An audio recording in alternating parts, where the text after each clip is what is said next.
Bueno, hola, ¿cómo les va? Buen día, bienvenidas, bienvenidos a esta clase, esta nueva clase de antropología. Vamos a continuar hoy trabajando con la unidad 2 del programa.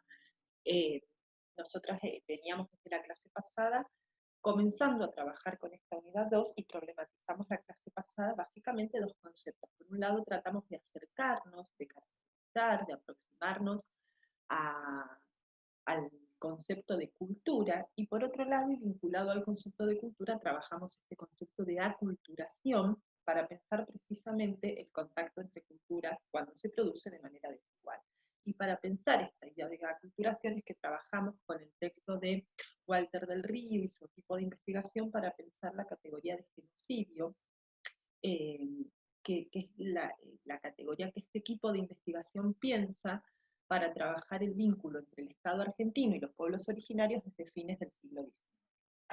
En la clase de hoy vamos a trabajar otro concepto que está muy relacionado, muy vinculado y muy unido con el concepto de aculturación y que casi siempre aparecen juntitos en los manuales de antropología, que es el concepto de endoculturación. Para trabajar el concepto de endoculturación vamos a remitirnos a dos paginitas muy cortitas del libro de Ceruti y Falcone, que ustedes ya tienen hace como 2 semanas. Creo que, si no me equivoco, era la página 39, donde define el concepto de endoculturación. ¿Qué es esto de la endoculturación? En los manuales, la endoculturación es el proceso mediante el cual las personas que pertenecen a una cultura aprenden las costumbres, el lenguaje, las pautas culturales del grupo al que pertenecen. Una de las características que veíamos de la cultura la clase pasada que presentaban Ceruti y Falcón era que la cultura no era algo que estaba en la naturaleza, no era algo que perteneciera al orden de lo biológico o al orden de lo genético. No hay nada genético que a mí me haga ser, qué sé yo, argentina, rionegrina o reginense, sino que la cultura es un producto social, es un producto histórico y tiene que ver con lo que en la primera unidad llamábamos conciencia práctica, digamos, ¿por qué yo soy argentina? No solamente por haber nacido en territorio argentino, sino también por haber aprendido dentro de mi país las pautas culturales, el idioma, las normas, todas las pautas que pertenecen y que son propias de la cultura a la que pertenezco. Ese proceso, que no es ni más ni menos que el proceso de educación, es el que los autores llaman, las autoras, endoculturación. Es un proceso que, por supuesto, como ustedes habrán visto en pedagogía, se inicia desde el mismo momento en que nacemos y que no se termina nunca. A lo largo de toda la vida seguimos incorporando, aprendiendo pautas del grupo cultural en el que vivimos. Además, porque también las culturas se van transformando, por lo tanto, muchas veces esas pautas que aprendimos de una forma después son modificadas y las tenemos que desaprender y volver a aprender de una manera diferente. Este proceso, cuando tengan sociología, en sociología seguramente lo van a llamar el proceso de socialización, ¿sí? Eh, pero a esto nos referimos cuando hablamos de endoculturación. No es ni más ni menos que ese proceso que las personas que pertenecen a una cultura desarrollan desde el momento de nacer para aprender las pautas culturales del grupo en el que viven y para convertirse en integrantes o en miembros de esa cultura. Nosotros, como estamos mirando o analizando de una manera crítica en este espacio las cuestiones vinculadas con la cultura, vamos a poner en diálogo este proceso de endoculturación o de enculturación, también llamado en otros manuales, con los otros conceptos que trabajamos, sobre todo con el concepto de aculturación que estuvimos viendo la clase pasada.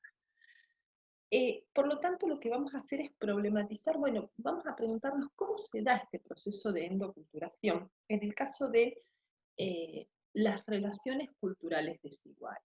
Digamos, ¿cómo se ha dado este proceso de enculturación o de endoculturación cuando se trata de socializar, de educar o de enseñarles a los grupos culturales que son construidos como desiguales dentro de un grupo cultural o dentro de un estado, dentro de un país, dentro de un pueblo? En este caso, por lo tanto, vamos a tomar como ejemplo un texto de Fernando Sánchez. Fernando Sánchez es un profe de Neuquén, de la Universidad de Comahue, que trabaja tanto en la parte de filosofía como en la de antropología, y ha hecho muchos trabajos. Y en este caso vamos a tomar un texto de él que trabaja con el caso de un internado que funcionó aquí en la ciudad de Neuquén, en las afueras de lo que hoy es la ciudad de Neuquén, que era un internado para niños y niñas mapuches. Vamos a pensar precisamente nosotras ya desde la unidad 1, con el texto de Bernardo Wexler, también con Walter del Río, con el concepto de colonialidad. Estuvimos problematizando la educación y estuvimos problematizando cómo la institución escolar nos ha, si se quiere, enseñado o nos ha educado en determinados valores y en determinadas pautas culturales que tienden en general a construir a las personas de los pueblos originarios desde el lugar de la desigualdad, desde el lugar de lo primitivo, desde el lugar de lo salvaje, desde el lugar de lo que ya no existe, ¿no? Como si fueran grupos que existieron en tiempo pasado y que hoy en el presente no existen. Precisamente esto es lo que vamos a problematizar, algo de esto, a partir del texto de Sánchez. Les voy a compartir el texto, vamos a comenzar a trabajarlo. Este es el texto de Fernando Sánchez. A ver, me voy a correr un poquito. Bien, este es el texto que tienen que trabajar, ¿sí? A ver, vamos a... Aquí, ¿sí? El internado para niños indígenas Ceferino Namuncurá, un caso paradigmático de educación asimilacionista. ¿Sí?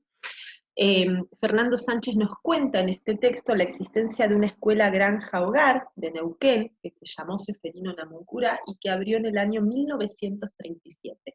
O sea, estamos hablando de el siglo XX, de bastante avanzado el siglo XX, y estamos dentro de esta lógica que Walter del Río y compañía, sí, ustedes imagínense que la conquista, la mal llamada conquista campaña del desierto, se inicia a fines del siglo XIX, es decir que aquí estamos hablando de una época histórica en donde toda esa avanzada militar de fines del siglo XIX ya había finalizado, ya había terminado la llamada conquista del desierto, y lo que hacemos ahora es pensar, ¿sí?, a la educación y también a la iglesia, la escuela y la iglesia como dos instituciones que se van a ocupar de continuar esa tarea de asimilación de los pueblos indígenas, pero ya no por vías militares y por vías de la usurpación, sino por vías, si se quiere, pacíficas, ¿no? La iglesia, la escuela son instituciones que se van a ocupar de asimilar a los pueblos originarios por vías pacíficas y no por vías violentas como lo había hecho hace unos años atrás el ejército. Esa escuela, Fernando Sánchez analiza los objetivos en diferentes documentos, proyectos y el marco legal que crea esa escuela, dice que se crea para dar solución al atraso y a la marginalidad de la población indígena. Es decir, la escolarización se ve como una solución para ese atraso y para esa marginalidad que se reconoce en el caso de las poblaciones indígenas. Por eso, él le da el nombre de educación asimilacionista. Fernando Sánchez sostiene que esta escuela fue un ejemplo de muchos. Tomamos el caso de esta escuela porque es de nuestra zona, porque funcionó en Neuquén, pero así como esta escuela podríamos tomar muchos otros ejemplos del Estado llevando a cabo políticas que él denomina asimilacionistas. ¿Por qué asimilacionistas? Precisamente porque apuntan a asimilar a los pueblos originarios y a los grupos subordinados a lo que se considera la cultura dominante, a lo que se considera la cultura civilizada, desarrollada, que es deseable que todas las personas tengan. Lo interesante de este texto es que no solo se limita a los pueblos originarios, sino también que analiza la situación de los inmigrantes. ¿Sí? En este título, Contexto de surgimiento de las políticas asimilacionistas, Fernando Sánchez nos cuenta cómo estas políticas asimilacionistas no solamente estaban destinadas a las personas de los pueblos originarios, sino que también estaban destinadas a las personas inmigrantes que estaban llegando por esos años a la Argentina, provenientes de diferentes países europeos. Las políticas asimilacionistas son entonces políticas que el Estado argentino va a poner en marcha en esta época y que apuntan a construir lo que llaman una identidad nacional. Ya en la segunda parte de esta segunda unidad vamos a problematizar el concepto de identidad.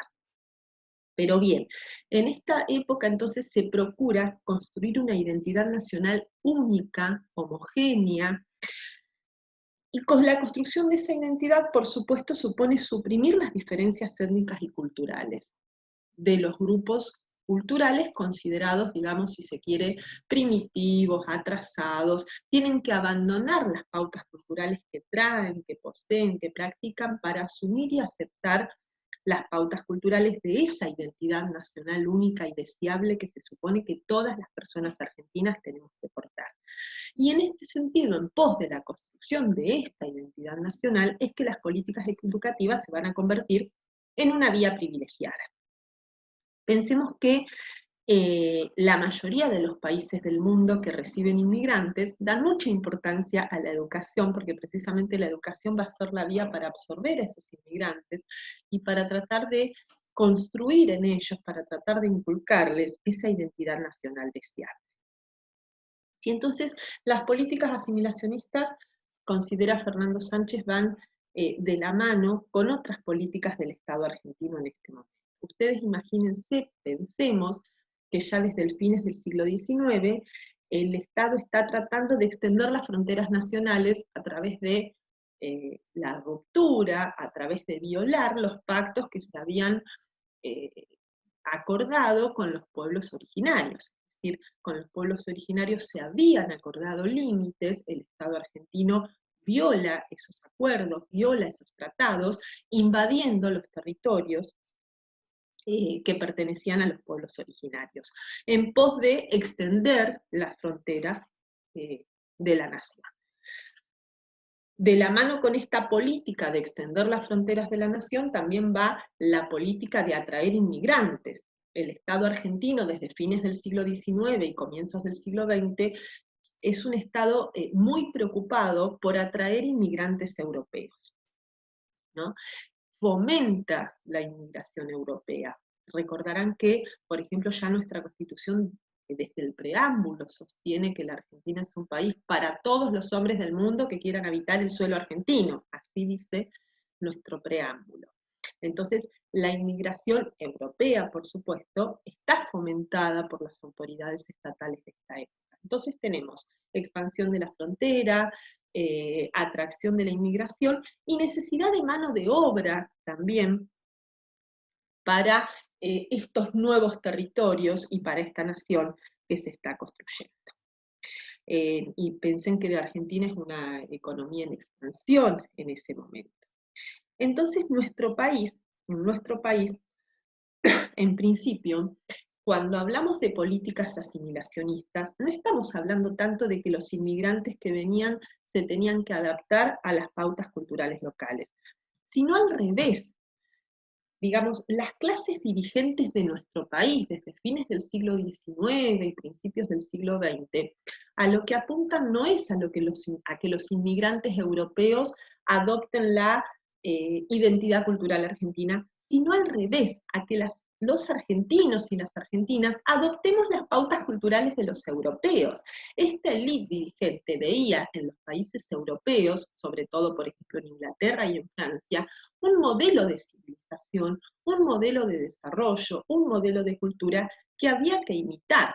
Entonces el objetivo no era que esos inmigrantes que venían se convirtieran a la cultura argentina, sino que la cultura argentina se convirtiera a ese modelo europeo que tenía como ideal. Entonces, desde el inicio del siglo XIX, desde la construcción del Estado argentino, ya hay una mirada negativa, ya hay una valorización negativa de las tradiciones, no solo aborígenes, sino también de las tradiciones hispánicas, les llama Fernando Sánchez, es decir, de las tradiciones españolas que la colonia tenía.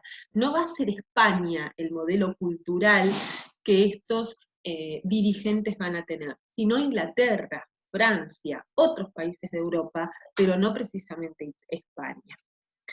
Entonces hay una minoría, y yo no sé si recuerdan cuando hablábamos de colonialidad, decíamos que en general en la mayoría de los países latinoamericanos lo que va a ocurrir es que la construcción de los estados nacionales va a ser tomada por una minoría dirigente que o se va a sentir, o se va a pensar, o se va a asumir como descendiente de esa cultura civilizada, desarrollada europea, y no como descendientes de los pueblos originarios que habitaban, o que habitan, mejor dicho, en Latinoamérica.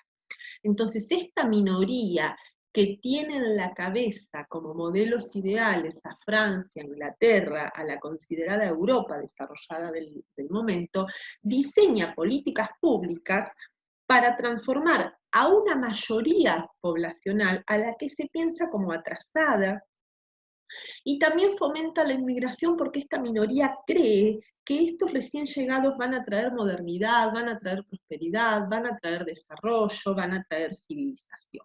¿Sí? Esto es lo que un poco relata este texto.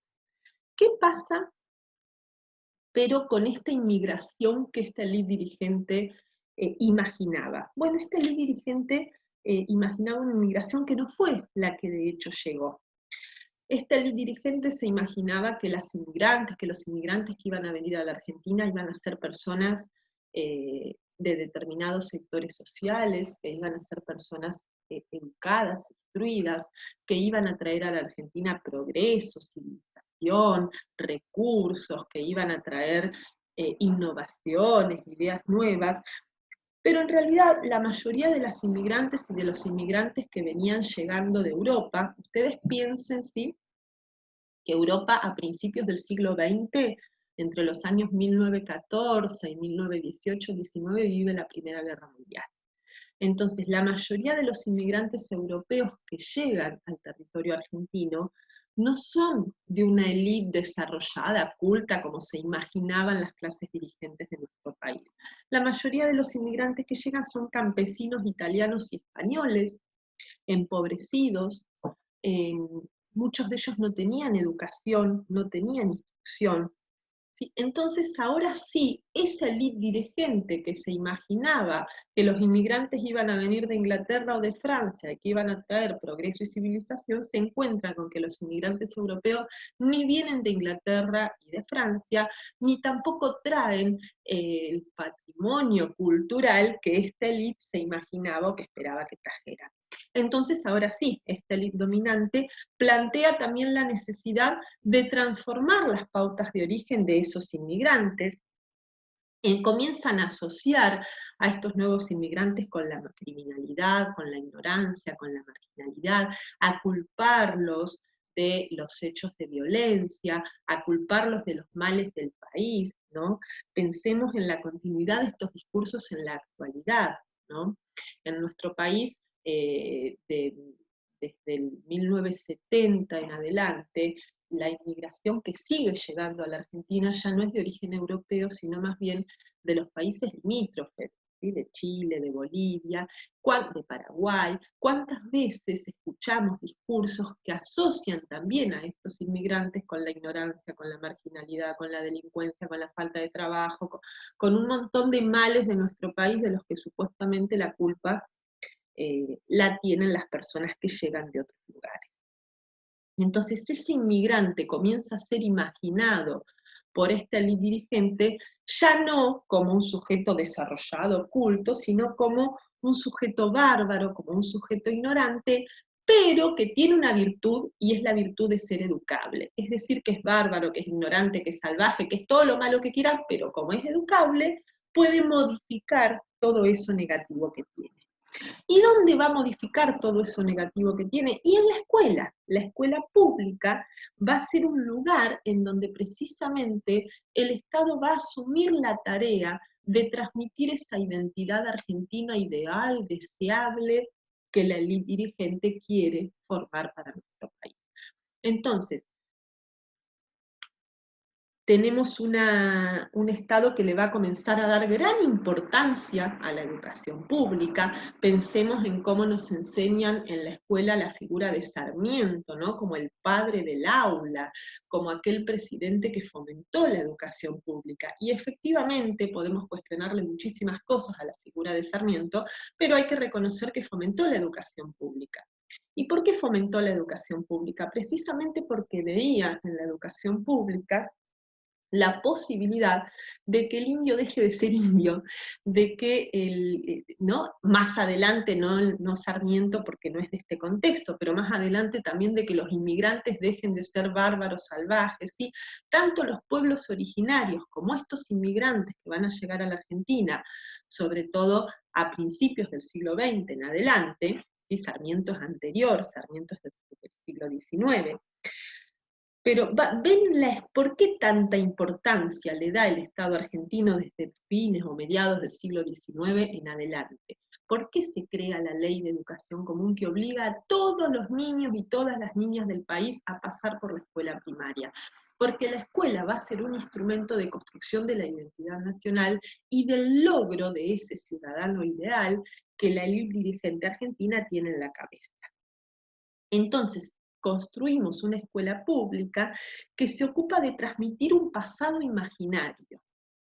¿Sí? Pensemos en las aulas tradicionales, el cuadrito de los próceres colgando de todas las aulas, el saludo a la bandera, todo el tiempo hay que saludar a la bandera, las efemérides, los actos escolares, que nos enseñan, ¿sí? Como un culto a los próceres, un culto a figuras imaginarias, que nos enseña a los próceres como si hubieran sido seres perfectos, prácticamente cercanos a la santidad, y sobre todo cuando esos próceres lucharon contra los indígenas, ¿no? Pensemos en esta paradoja, los niños y las niñas de los pueblos originarios obligados a concurrir a la escuela, que les enseña una historia que ubica en el lugar de héroes y de próceres a las personas que lucharon contra sus pueblos, ¿no? Esta es la operación que va a ejercer la escuela pública en este momento. Este tipo de políticas asimilacionistas no son propias de la República Argentina. Se van entrando en esta época en la mayoría de los países latinoamericanos, y dice Fernando Sánchez en el texto que estas políticas asimilacionistas tienen como dos caras, o tienen como dos elementos, dos cuestiones que podemos analizar. Por un lado, esto que ya dijimos, estas políticas parten del reconocimiento de que los indígenas poseen una situación de atraso y de marginalidad. Hay un reconocimiento de los pueblos originarios como atrasados y como marginales. Pero además no solamente hay un reconocimiento de atraso, sino también hay una sensación, y este es el segundo elemento, una mirada de que la diversidad cultural es un obstáculo para construir una nación que progrese. Una nación que progrese, que se civilice, que se desarrolle, no puede ser construida sobre las bases de la diversidad cultural, sino que para progresar tenemos que lograr una homogeneidad. Y de ahí que se apunta, que la escuela apunte a través de sus rituales, a través de sus prácticas, a través de sus conductas, a eliminar esa diversidad cultural. Muchas de estas cosas nosotras las vamos a retomar en la unidad 3 cuando hablemos de educación intercultural, pero pensemos en los rituales escolares que seguramente ustedes en pedagogía también trabajarán, que homogeneizan a toda la población. Por ejemplo, el guardapolvo blanco. A la escuela no voy vestida o vestido como yo quiero, o como me visto en mi casa, sino que todas y todos vamos con guardapolvo blanco, cosa de eliminar toda diferencia al interior de la escuela. En la escuela no se puede hablar el guaraní, no se puede hablar el mapuzungún, no se puede hablar ningún otro idioma que no sea el castellano. En la escuela se les impone, tanto a los pueblos inmigrantes como a los pueblos originarios, una única lengua considerada como la lengua nacional, la única permitida en el país. Por lo tanto, las otras lenguas tienen que desaparecer para poder lograr esta homogeneidad cultural. Por supuesto, la enseñanza de la historia, como veíamos recién, los rituales escolares, los actos, las efemérides, que apuntan a construir un discurso único y a transmitir una historia y una supuesta identidad nacional imaginada como homogénea, como única y por supuesto como ideal. Fernando Sánchez da diferentes ejemplos, ¿sí?, de congresos, ¿sí?, de conferencias, que van a sostener esta idea. ¿Sí? Fíjense aquí, en donde tengo, sí, hay una conferencia panamericana realizada en Lima, Perú, en 1938, ¿sí?, que son un ejemplo de cómo se sostienen estas ideas del atraso y de la marginalidad indígena por un lado, y de la necesidad de borrar las diferencias y la diversidad cultural en los países de Latinoamérica. Entonces, tenemos esta idea, fíjense, de la colonización por las dos vías de la que venimos hablando de la unidad 1, ¿no?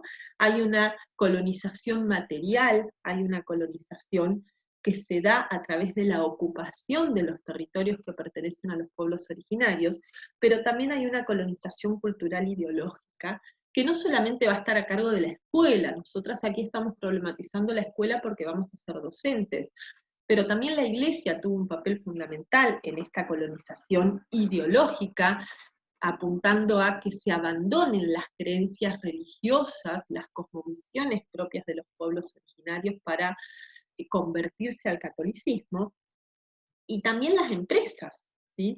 Las empresas necesitan negar a los pueblos como tales y necesitan construir mano de obra, y todas estas vías de colonización apuntan a continuar la colonización, la conquista, ya no por medios militares, sino por medios pacíficos, ¿no?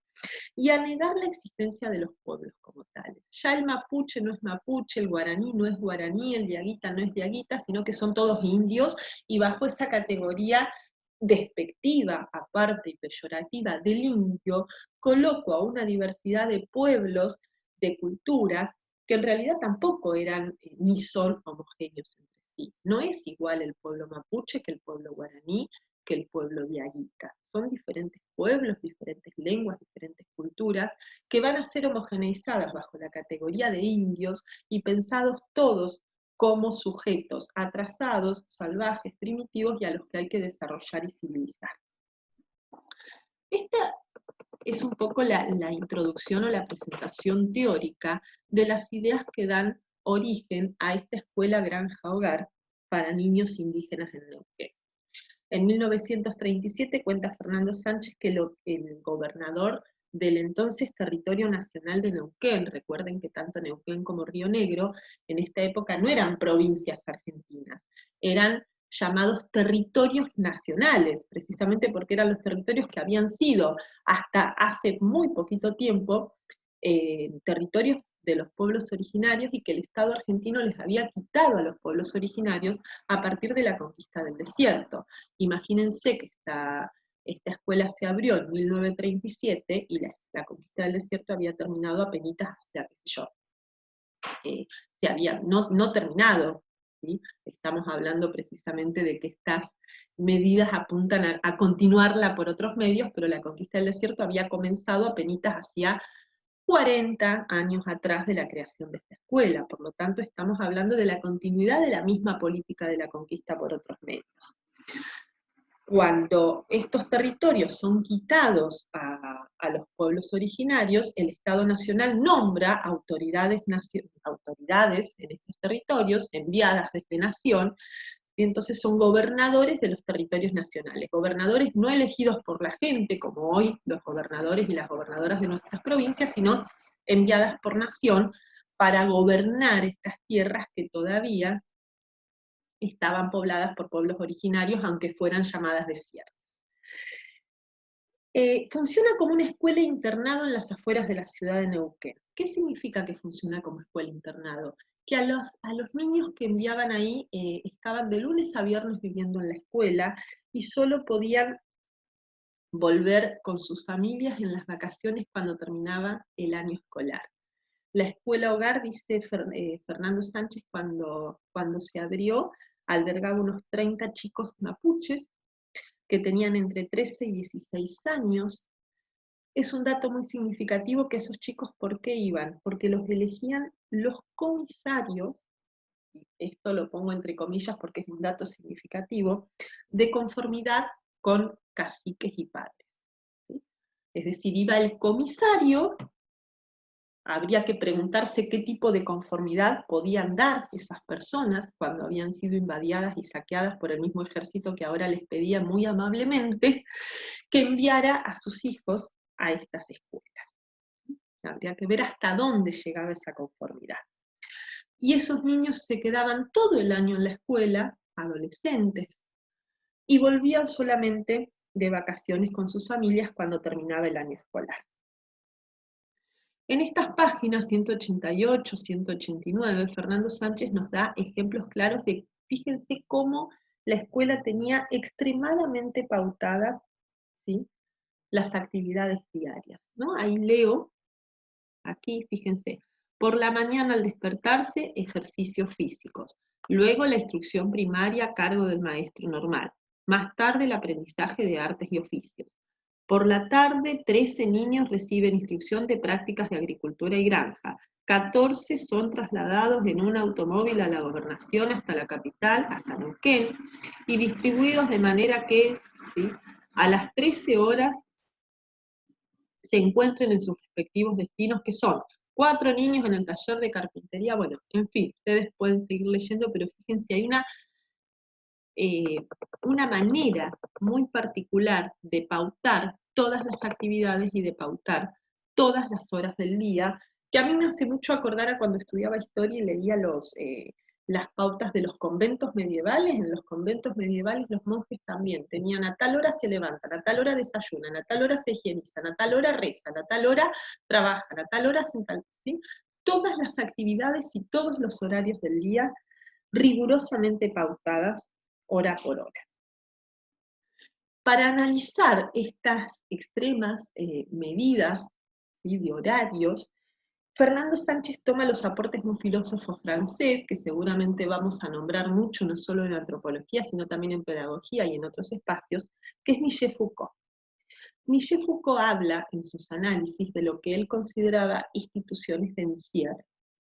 Michel Foucault nombró como instituciones de encierro y analizó instituciones de encierro.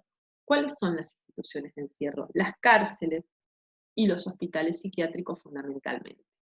¿Por qué son instituciones de encierro? Son instituciones de encierro porque nadie va ni a la cárcel ni al psiquiátrico porque quiere, porque esas instituciones no permiten la salida voluntaria de los sujetos que están allí, por lo menos no de todos, y además porque son instituciones en las que precisamente la vida de las personas está totalmente pautada y reglada. Y también lo que hace a las instituciones de encierro es que se ve claramente en ellas el funcionamiento y la desigualdad del poder. ¿Por qué? Porque en esas instituciones de encierro sí hay un grupo de personas que pueden entrar y salir a voluntad y que no tienen la vida extremadamente pautada, que son precisamente las personas encargadas de vigilar, de cuidar y de disciplinar a las otras personas. Es decir, en el psiquiátrico, el médico, en la cárcel, la policía, tienen un poder particular sobre la población que se encuentra encerrada allí. Y un poder esto de castigar, de cuidar, de disciplinar, de sancionar a las personas. Precisamente Fernando Sánchez vincula estos análisis para pensar también la escuela como una especie de institución de encierro, digamos. Esta escuela, fíjense, ¿para qué se crea esta escuela? Para controlar a los pueblos originarios, para disciplinarlos y para normalizar individuos. Y además, fíjense, ¿a qué apunta este fuerte control del tiempo? A asimilar a esos sujetos al modo de producción capitalista desde el que venimos hablando desde la unidad 1. Este disciplinamiento del tiempo tan estructurado les viene bárbaro después para que esas personas sean mano de obra en los diferentes emprendimientos capitalistas, ya sea en las empresas o ya sea en el ámbito rural, ¿sí?, en el campo. Además de este interés, si se quiere, económico, detrás de este fuerte control del tiempo, hay un interés y hay un objetivo vinculado a esto, y también es el objetivo de la aculturación del que hablábamos la clase pasada. ¿Para qué educamos a estos niños de esta manera? Por un lado, incluso está escrito en los documentos oficiales de esta escuela, hay, si se quiere, una esperanza, una expectativa de las autoridades de que esos niños, cuando terminen la escuela, cuando egresen de la escuela, pueden hacer dos cosas. Una de las cosas que pueden una de las cosas que pueden hacer es volver a sus comunidades. Pero ¿qué ocurre cuando vuelven o si vuelven a sus comunidades? Hay una esperanza de las autoridades argentinas, de que van a volver a sus comunidades, convertidos en otras personas, si se quiere, ¿no? Y por lo tanto van a poder promover entre sus comunidades estos valores y estas pautas culturales que la escuela les enseñó. Es decir, van a poder ser reproductores en sus comunidades de esa cultura argentina civilizada, del trabajo, del esfuerzo, capitalista, entre comillas, que la escuela les enseñó. Y si no, la otra expectativa o la otra esperanza, que es lo que solía ocurrir también, es que esas personas al terminar la escuela no volvían a sus comunidades. Directamente se unían a la supuesta cultura civilizada y desconocían, abandonaban, negaban sus pautas culturales de origen.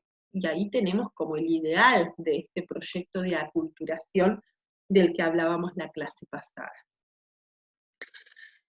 En 1938, y precisamente con esto es con lo que les voy a pedir que trabajen en las actividades de esta semana, la escuela esta empezó a funcionar en 1937.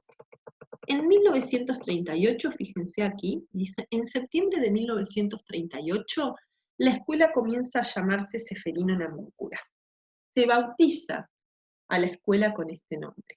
Ceferino Namuncurá había sido hijo de un cacique, de Manuel Namuncurá, todas sabemos de aquí, de la zona de Chimpay, y Ceferino Namuncurá va a ser construido por el discurso dominante, por la historia oficial, como una figura ejemplar, porque fue un chico mapuche que falleció muy joven y que, según la historia oficial, que vamos a problematizar, se convirtió al cristianismo. Es como un modelo, digamos, de mapuche que negó su religiosidad para convertirse al cristianismo. Para Fernando Sánchez es un acto simbólico muy importante que justito a esta escuela que apuntaba precisamente a culturizar, ¿sí?, al pueblo mapuche se le llamara en 1938 con el nombre de Ceferino Namuncurá, ¿sí? Bueno, y un poquito por aquí va terminando el texto. Al final, Fernando Sánchez nos presenta unas reflexiones finales en las últimas 2 páginas, que estas reflexiones finales de Sánchez se guían o se orientan básicamente sobre 2 cuestiones. Por un lado, el reconocimiento de que este proyecto asimilacionista no se completó, aunque reconocemos, y hay que reconocer que tuvo logros, es decir, se logró aculturizar a muchas personas de los pueblos originarios, pero por suerte no fue un proyecto que se haya podido dar de forma completa, sino que a pesar de los logros que tuvo, hubo muchas resistencias, los pueblos originarios se resistieron, y de hecho hoy, en el año 2020, tenemos a pueblos originarios que continúan reclamando por sus derechos y que continúan trabajando en pos de la construcción de una educación distinta a esta y tensionando todo el tiempo a la escuela a partir de estas políticas. Entonces Fernando Sánchez toma esto para pensar también el cuestionamiento a lo que en pedagogía se llaman teorías reproductivistas, ¿no? Probablemente ustedes en pedagogía ya las vieron, o si no las vieron las van a ver. Hay una serie de teorías en educación que cuestionan y que critican a la escuela pensando que la escuela no hace más que reproducir las desigualdades sociales.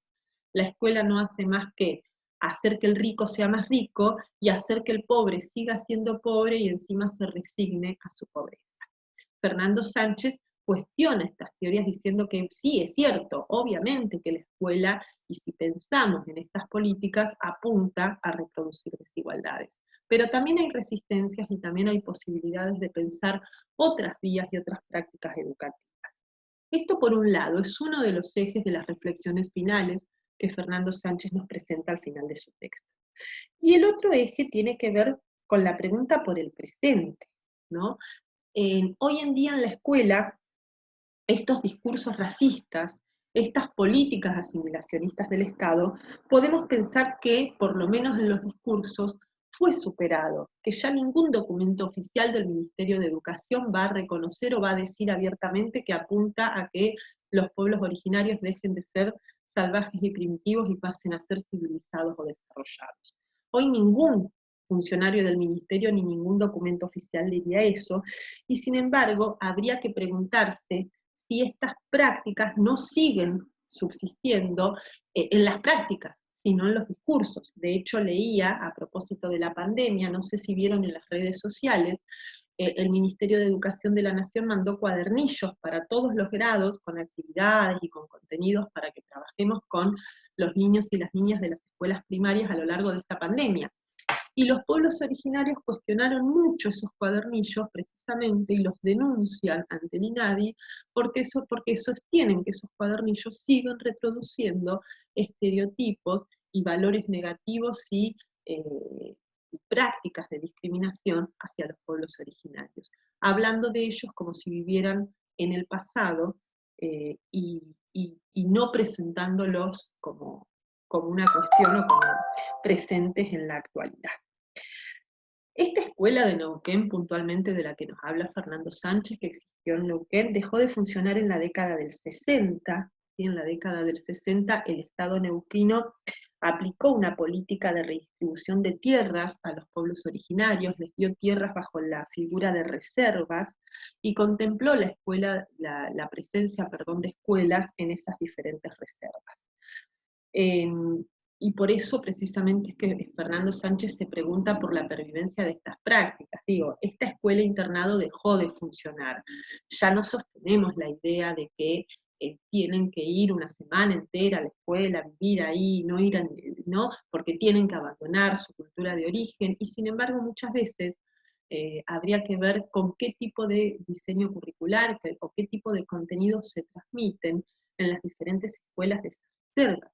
En general esas reservas funcionan con el mismo diseño curricular que todas las otras escuelas, con el diseño curricular oficial que manda Nación o la provincia, y la posibilidad de enseñar otro tipo de contenidos u otro tipo de miradas queda a criterio de la directora, la maestra o quien esté a cargo de la escuela, y no está fomentada y defendida desde los discursos oficiales. Bueno, esto es un comentario así rapidito sobre el texto de Fernando Sánchez. En la actividad de esta semana lo que les pido es que lean este texto, a su vez también les doy una noticia del diario Página 12, que es del año 2007, que fue el año en que fue beatificado Ceferino Namuncurá. Es una noticia que además les cuenta un poquito de la vida de Ceferino, y en la consigna de trabajo lo que les pido es que unan o que relacionen esta figura de Ceferino con lo que relata Fernando Sánchez en esta escuela. Sobre esta escuela, perdón. Les dejo también en las actividades algunas preguntitas que tienen que responder, y lo que les pido es que esta vez se animen a responder las preguntitas en forma oral. Como docentes también vamos a tener que trabajar mucho la oralidad, van a tener que hablar, y por ahí cuando tenemos clases presenciales tenemos la oportunidad de charlar, de conversar, de debatir, y esta posibilidad no nos está dada por esta pandemia. Entonces les pido, en lugar de escribir las actividades de esta clase, que me las cuenten, que se graben con los celulares, con las compus, con los que tengan, en un videito muy cortito, contestando las preguntitas que les propongo, y que compartan ese videito, ya sea en el grupo de Facebook, en el grupo de WhatsApp que compartimos, a través del aula, como puedan, como tengan ganas, que lo compartan, así las escucho, los escucho también. Bueno, la clase que viene les voy a presentar el primer parcial de este espacio. El primer parcial de la materia va a llegar hasta aquí, es decir, va a abarcar la unidad 1 y esta primera parte de la unidad 2 vinculada con el concepto de cultura. Hasta aquí va a llegar el primer parcial de la unidad 1, que se los voy a presentar en la clase que viene, la semana que viene. Por hoy llegamos hasta aquí. Saludos, espero que estén muy bien.